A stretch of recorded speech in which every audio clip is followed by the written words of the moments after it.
Welcome, everyone. I'm excited to kick off our presentation today on social science. This is the first slide, so I just want to warmly welcome you all and share a quick overview. The title is simply Social Science, and we might have a subtitle as well. Over the course of this presentation, we'll explore what social science is, why it matters, and some key topics within the field. I'll keep things brief but engaging, so let's get started.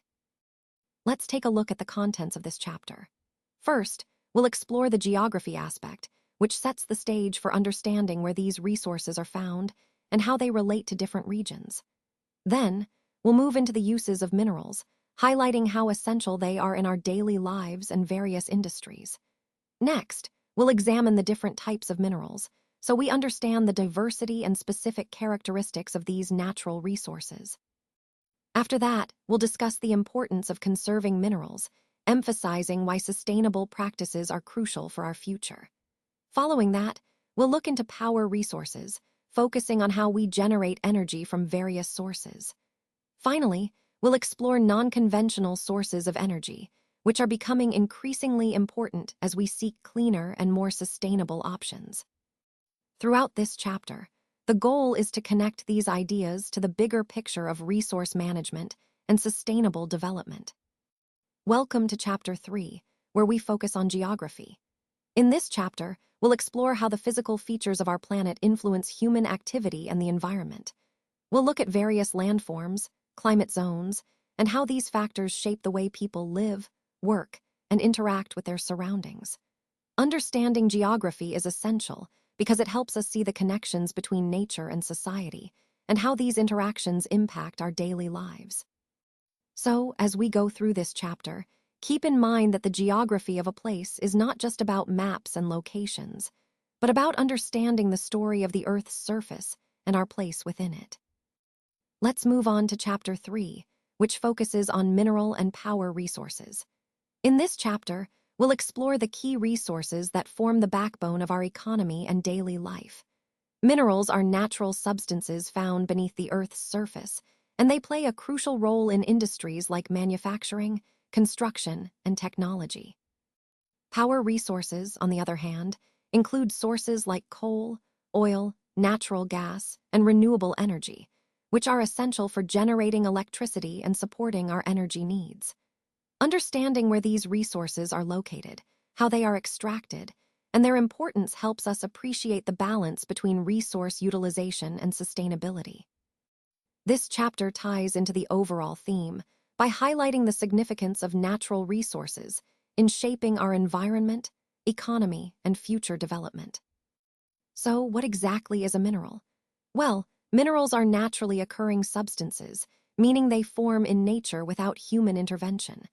They have a specific chemical composition, which helps to identify and classify them. Minerals are created in a variety of geological environments, and the conditions under which they form can vary quite a bit. When it comes to identifying minerals, we look at their physical properties, things like color, density, and hardness. These characteristics can tell us a lot about the mineral's identity. Additionally, chemical properties such as solubility also play a role in distinguishing one mineral from another. Minerals aren't just found on land. They're also distributed throughout rocks and even on the seabed. In fact, tropical regions tend to be especially rich in mineral resources, making these areas particularly important for mining and resource extraction. Understanding the distribution and formation of minerals is key to appreciating their role in our planet's geology and their importance to human society. Let's take a closer look at the different types of minerals. Essentially, minerals can be categorized into two main groups: metallic and non-metallic minerals. Metallic minerals, like iron, copper, and gold, are important because they are used to make metals that are vital for construction, technology, and various industries. Non-metallic minerals, on the other hand, include materials like limestone, gypsum, and clay. These are often used in building materials, ceramics, and even in manufacturing processes. Understanding these distinctions helps us see how diverse minerals are and how essential they are to our daily lives. This classification also ties into the broader idea of how we extract and utilize Earth's resources responsibly. Let's talk about metallic minerals. These minerals contain metal in its raw form, which makes them quite important for various industries. Metals are typically hard substances, and they are good conductors of heat and electricity, which explains why they're so valuable in electrical and mechanical applications. They also have a characteristic luster or shine that makes them easily recognizable. Metallic minerals can be classified into ferrous and non-ferrous categories. Ferrous minerals include metals like gold, silver, copper, and lead. Some common examples of ferrous minerals are iron ore, bauxite, and manganese ore. These are essential for making steel and other metal products. On the other hand, non-ferrous minerals include metals like iron ore, manganese, and chromites. These are called non-ferrous because they do not contain iron. Understanding these distinctions helps us see how different minerals serve different purposes in our economy and technological development. So, recognizing these key characteristics and classifications helps us appreciate the significance of metallic minerals in our daily lives and industrial processes. Let's talk about non-metallic minerals. These are minerals that, unlike metallic minerals, do not contain metals. They play a vital role in various industries. Some common examples include limestone, mica, and gypsum. You might be surprised to learn that minerals like coal and petroleum, which are often thought of as fuels, are also classified as non-metallic minerals. Extracting these minerals typically involves methods like mining, drilling, or quarrying, depending on the type and location of the mineral deposit. Understanding these extraction processes is important because it highlights how we access and utilize these resources. Overall, non-metallic minerals are essential for many applications, from construction materials to energy sources. Recognizing their differences from metallic minerals helps us appreciate the diversity and importance of Earth's mineral resources. Let's talk about how minerals are extracted from the Earth. Mining is essentially the process of digging into rocks that are buried underground to retrieve valuable minerals. There are different methods, depending on how deep the minerals are located. For minerals that are close to the surface, we often use open-cast mining, which involves removing the surface layer to access the deposits underneath. This method is quite straightforward when the minerals are near the surface. When minerals are found much deeper underground, we use drilling techniques. Drilling involves creating deep wells to reach petroleum and natural gas that are far below the surface. It's a precise and efficient way to access these resources. For even deeper deposits, shaft mining is used. This involves digging deep shafts or tunnels down to the mineral deposits at great depths. It's a more complex process, but essential for extracting minerals that are not accessible by surface methods. Finally, there's quarrying, which is used when minerals are close to the surface but in solid form, like stones or building materials. In quarrying, we simply dig out the minerals directly from the ground. All these methods are part of the broader effort to harness Earth's natural resources efficiently and responsibly, aligning with our overall goal of sustainable extraction. Today, let's talk about the distribution of minerals in India. Minerals are found in different types of rocks: igneous, metamorphic, and sedimentary. Each type of rock hosts different minerals, which is quite fascinating. For example, iron ore, nickel, and copper minerals are primarily found in igneous and metamorphic rocks. These rocks tend to be rich in metallic minerals, which are very important for various industries. On the other hand, limestone is mainly found in sedimentary rocks, and it's a vital mineral used in cement and construction. Now, a key point to remember is that certain regions in India, like the Deccan Plateau and the Chota Nagpur Plateau, are particularly rich in minerals. These plateau regions are known as the mineral hubs of the country because of their abundant mineral deposits. Connecting this to the overall theme, understanding where minerals are found helps us appreciate India's vast natural resources and the importance of these regions in supporting our industries and economy. Let's take a closer look at the distribution of minerals around the world. In Asia, China and India are leading producers of iron ore, which is fundamental for steel manufacturing. China also dominates in other minerals like lead, antimony, and tungsten. Additionally, countries like Malaysia and Indonesia are key players in tin production. These mineral resources are crucial for various industries and highlight Asia's significant role in global mineral supply. Moving to Europe, countries such as Russia, Ukraine, Sweden, and France are major sources of iron ore. Beyond that, Europe supplies important minerals like copper, lead, zinc, manganese, and nickel, all vital for manufacturing and technological development. This diversity underscores Europe's strategic importance in mineral resources. In North America, the Western Cordilleras are rich in copper, lead, zinc, gold, and silver, resources essential for electronics, jewelry, and currency. The Canadian Shield provides significant iron ore, nickel, gold, uranium, and copper, supporting industries from construction to energy. Plus, the Appalachian region is known for its coal deposits, which have historically powered industries and energy production. In South America, Brazil is notable for its high-grade iron ore, making it a key player in steel production. Chile and Peru are prominent in copper mining, vital for electrical applications. Brazil and Bolivia are important for tin, used in soldering and electronics. Additionally, mineral oil, found in Venezuela, Argentina, Chile, Peru, and Colombia, serves as a major energy resource.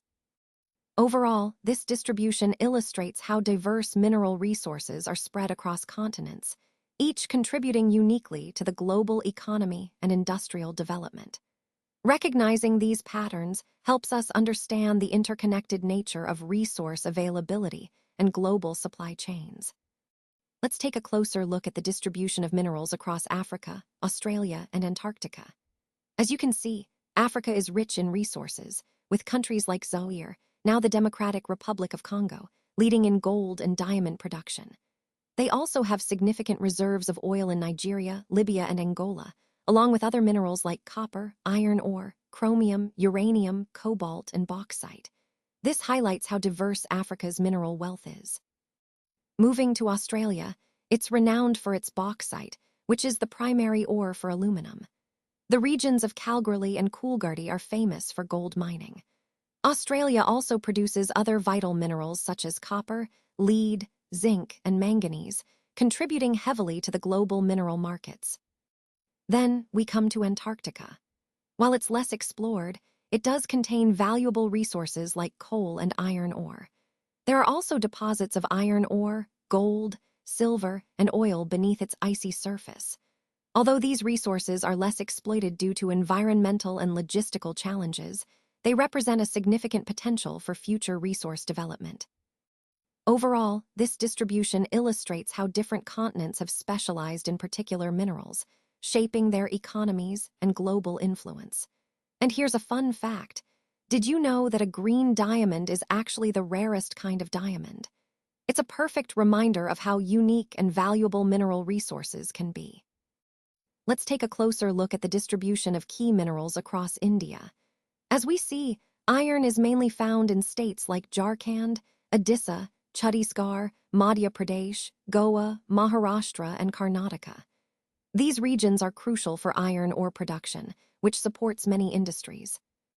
Moving on to bauxite, which is essential for aluminum, it's distributed in Jharkhand, Odisha, Chhattisgarh, Madhya Pradesh, Maharashtra, Gujarat, and Tamil Nadu.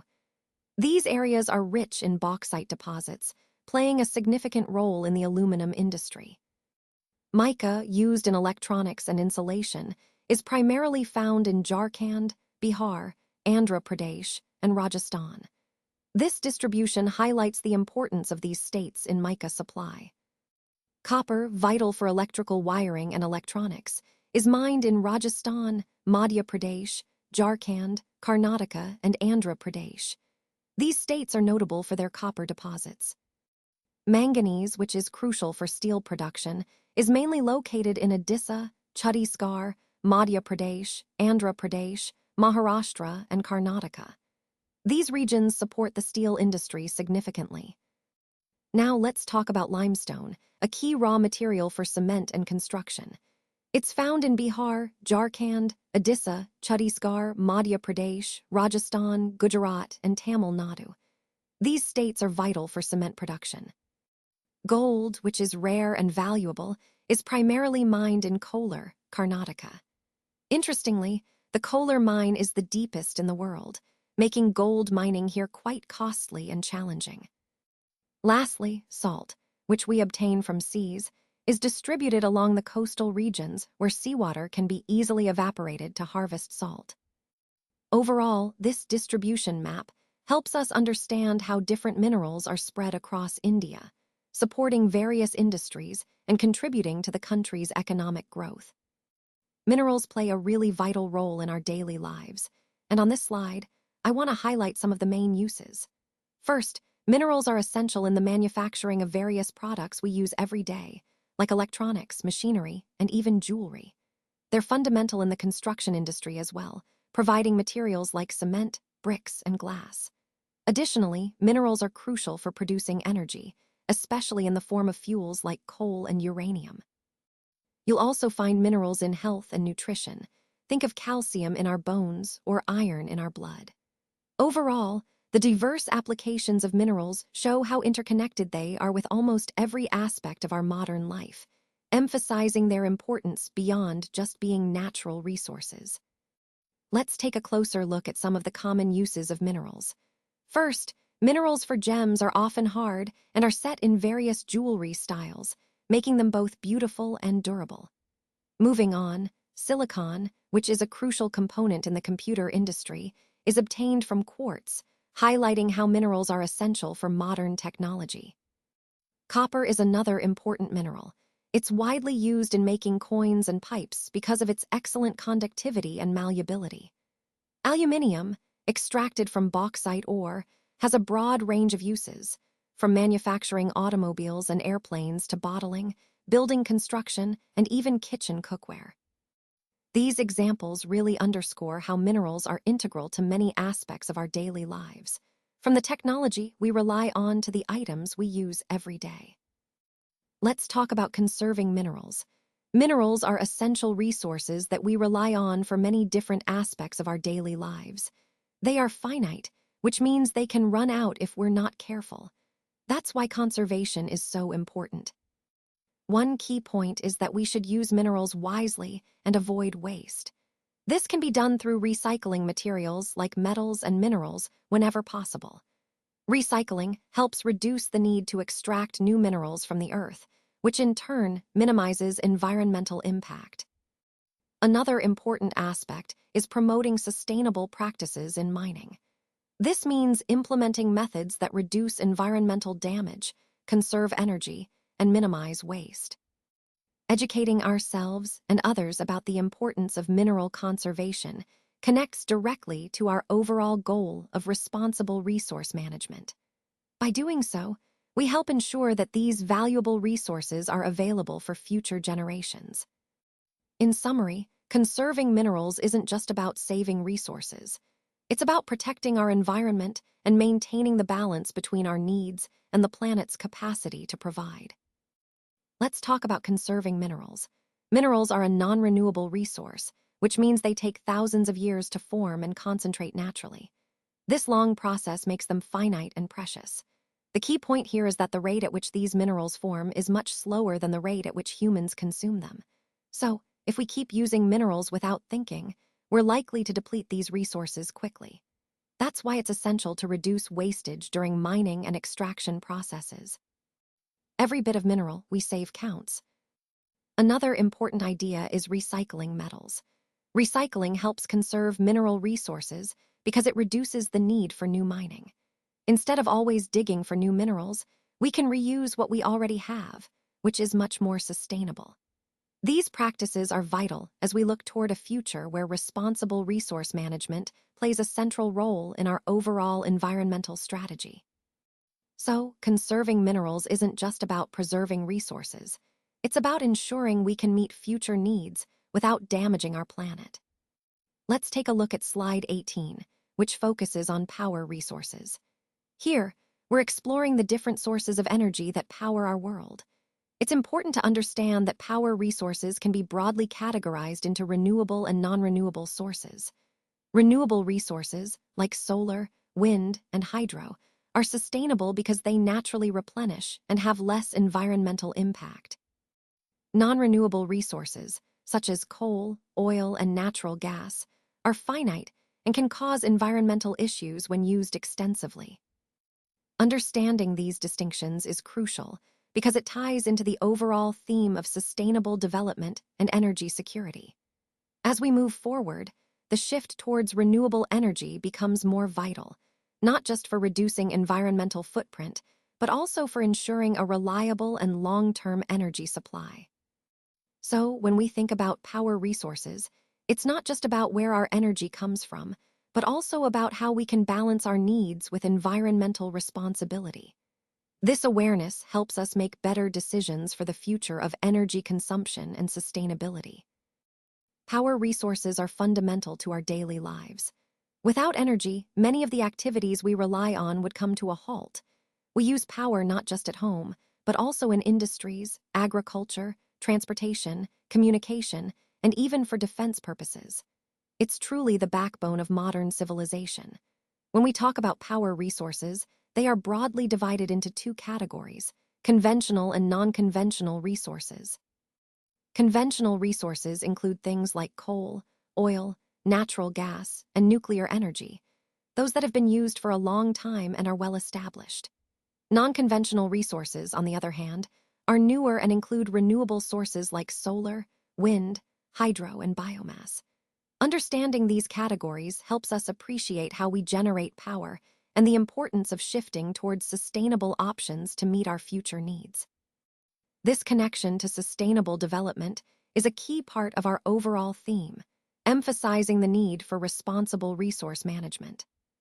Firewood is a very common energy source, especially in rural areas. It's widely used for both cooking and heating purposes. In fact, about 50% of the energy used by villagers comes from firewood, which highlights how vital it is in daily life. Now, behind this simple resource is a fascinating process. The remains of plants and animals, which have been buried under the earth for millions of years, undergo transformation over time. This transformation involves heat and pressure, which convert these organic remains into what we call fossil fuels. So, in essence, fossil fuels like coal, oil, and natural gas originate from ancient plant and animal matter that has been transformed deep underground. This connection between firewood and fossil fuels underscores the broader theme of how natural resources are formed and utilized for human energy needs. Coal is one of the most abundantly found fossil fuels, and it plays a vital role in our energy landscape. It's used domestically for heating and cooking, and industries like iron and steel manufacturing also heavily rely on coal. Additionally, coal is essential for powering steam engines and generating electricity, which we often refer to as thermal power. What's fascinating is how coal was formed millions of years ago, when giant ferns and lush swamps were buried under layers of earth. Over time, these organic materials transformed, creating the coal we use today. That's why coal is sometimes called buried sunshine, because it's essentially sun energy stored underground for millions of years. When we look at global production, China leads the way as the biggest coal producer, followed by the USA, Germany, Russia, South Africa, and France. Focusing on India, some of the major coal-producing regions are Raniganj, Jharia, Dhanbad, and Bokaro, all located in Jharkhand. These areas are crucial to India's energy infrastructure and industrial growth. As we see, coal remains a key energy source worldwide, connecting history, geography, and industry, and continuing to influence our energy choices today. Petroleum, also known as crude oil, is the starting point for many of the products we use every day. Petrol keeps your car running smoothly, and oil helps prevent your bicycle chain from squeaking. Both of these products originate from the same source, petroleum, which begins as a thick, black liquid called crude oil. Now, petroleum is usually found deep underground, tucked between layers of rocks. To extract it, we drill into oil fields, which are often located in offshore and coastal areas. Once extracted, the crude oil is sent to refineries. There, it undergoes processing to produce a wide variety of useful products like diesel fuel, petrol, kerosene, wax, plastics, and lubricants. You'll often hear petroleum and its derivatives called black gold because of their high value and importance to our economy and daily life. When we look at global production, the leading countries are Iran, Iraq, Saudi Arabia, and Qatar. These nations have some of the largest oil reserves and play a significant role in the global oil market. Other major producers include the USA, Russia, Venezuela, and Algeria. In India, the main petroleum-producing regions are Digboy and Assam, which has a long history of oil production, the Bombay high off the coast of Mumbai, and the delta regions of the Krishna and Godavari rivers. These areas contribute significantly to India's oil industry. So, petroleum is truly a vital resource, connecting geology, industry, and our everyday lives in countless ways. Natural gas is typically found along with petroleum deposits, and it's released when crude oil is brought to the surface. It's an important fuel source, both for domestic use and industrial applications. Major producers of natural gas include countries like Russia, Norway, the UK, and the Netherlands. In India, we have natural gas resources in several regions, such as Jaisalmer, the Krishna Godavari Delta, Tripura, and some offshore areas near Mumbai. Understanding the distribution and production of natural gas helps us appreciate its role in the global energy landscape and its significance for India's energy needs. Tidal power, or hydroelectric power, is generated from rainwater or river water that is stored in dams. When water is released, it flows through pipes inside the dam, passing over turbine blades positioned at the bottom. The force of the falling water causes these blades to spin, and that motion turns the generator, producing electricity.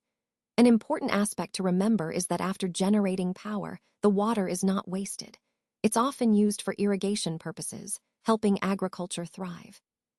Did you know that about 1/4 of the world's electricity is produced using tidal power? This highlights its significance globally.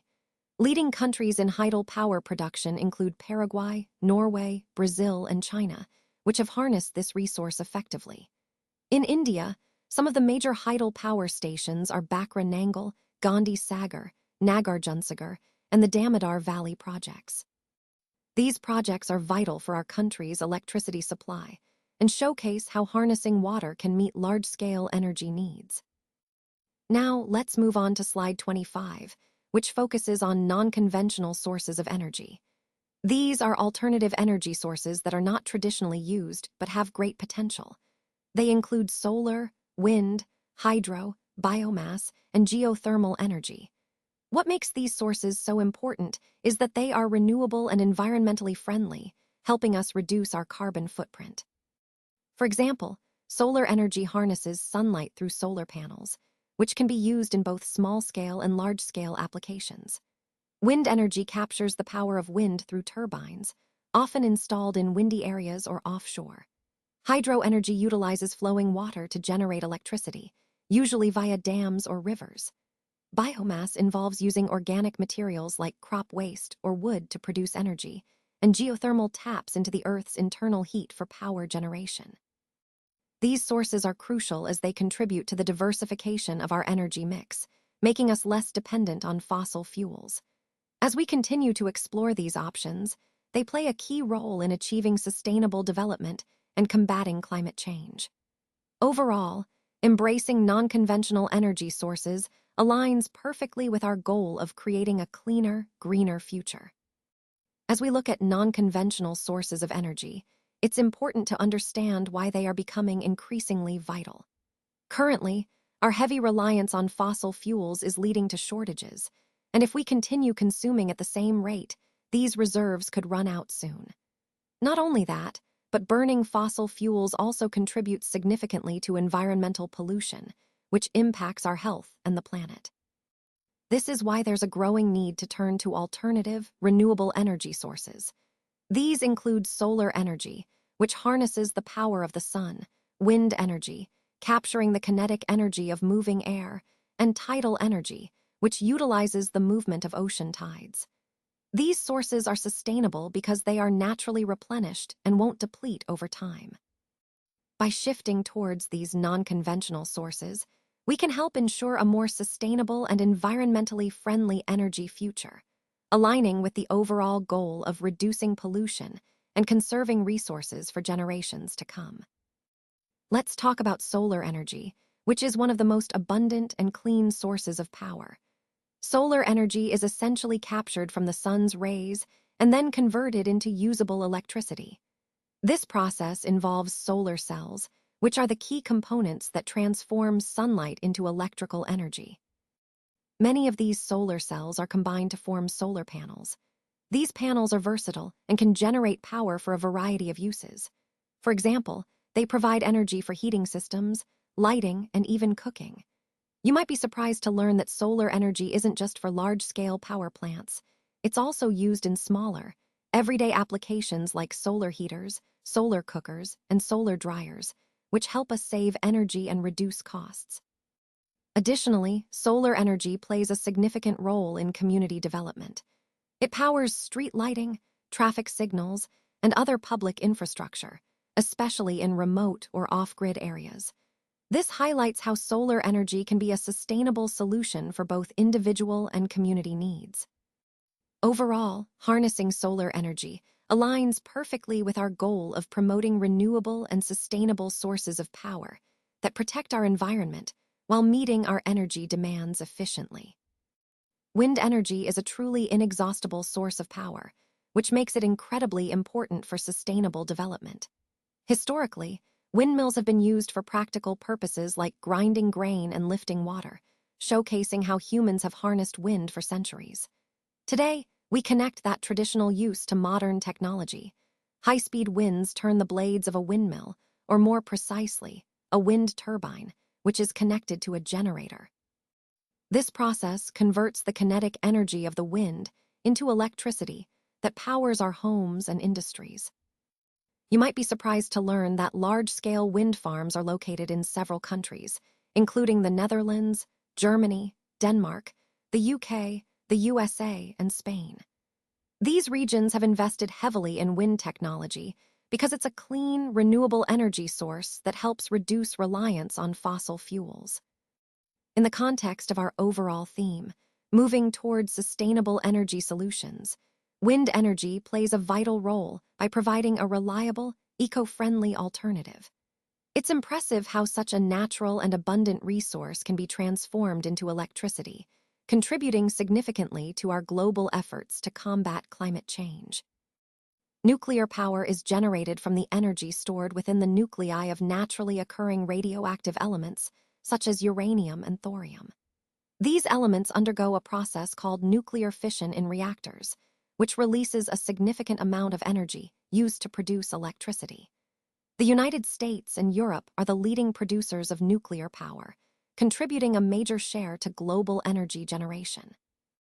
Interestingly, thorium is found in large quantities, especially in the monazite sands of Kerala, which presents potential for future nuclear fuel sources.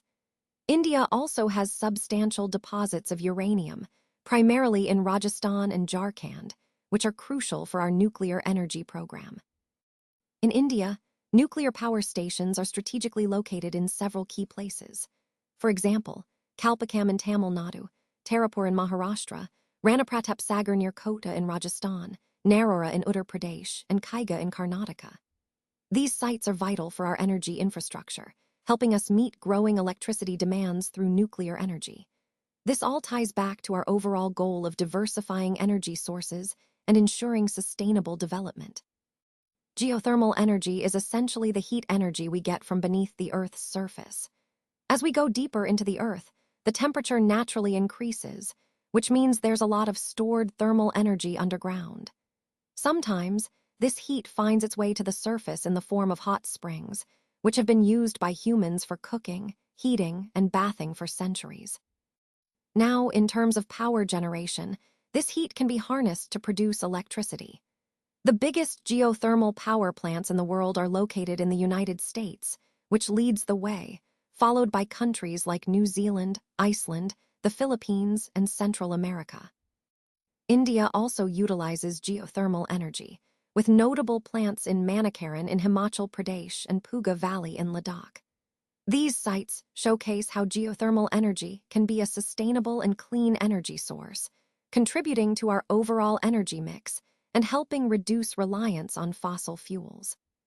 Connecting all these points, geothermal energy is a promising component of our renewable energy strategy because it's reliable, sustainable, and has great potential for growth globally, especially in regions with suitable geothermal activity.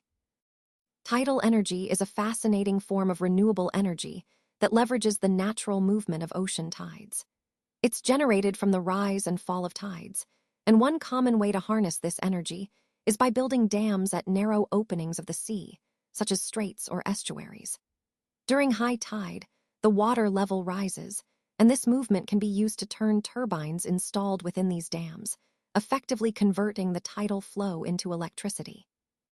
What's truly remarkable is the scale of some tidal energy projects. There are large tidal mill farms in places like Russia, France, and the Gulf of Kutch in India.